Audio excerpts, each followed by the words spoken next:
सबैलाई नमस्कार। म खगेन्द्र साई। आज हाम्रो यो मोहनाल गाउँपालिका वार्ड नम्बर 3 को शान्ति माविमा छौँ। हामी यो शान्ति माविको सामाजिक विकास मन्त्रालयबाट छुट्याएको बजेटको ठेक्का परेको थियो, जो सोही ठेक्का अनुसार आज हामीले यो कामको लगभग 80% काम सकिसकेका छौँ र हामी आज यसको यो लेन्टरमा छौँ, ढलान गर्ने प्रक्रियामा छौँ। अब हाम्रो यो पूजा सुरु भइरहेको छ, हामी पूजा गरिरहेका छौँ र यो पूजा भइसकेको छ। अब हामीले यो कामको सुरुवात गरिसकेका छौँ र अब हाम्रो यो खगेन्द्र साई युट्युब च्यानलमा यस्तै टाइपको भिडियोहरू आउँदैछन्।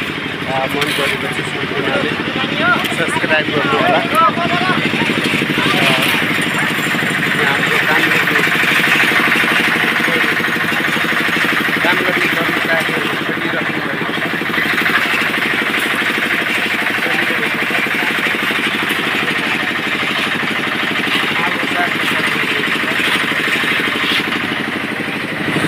भाइब्रेटिङको काम पनि भइरहेको छ। शान्ति माविको स्कुलको पुरानो भवनहरू हो भने यो नयाँ भवनको लेन्टर भइरहेको छ। यहाँ एउटा भाइब्रेटिङ पनि भइरहेको छ, एकदम कडा रूपमा काम भइरहेको छ। तपाईँहरूलाई जानकारी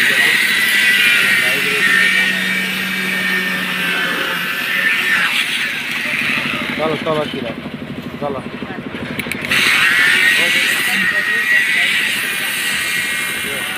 मालबाहक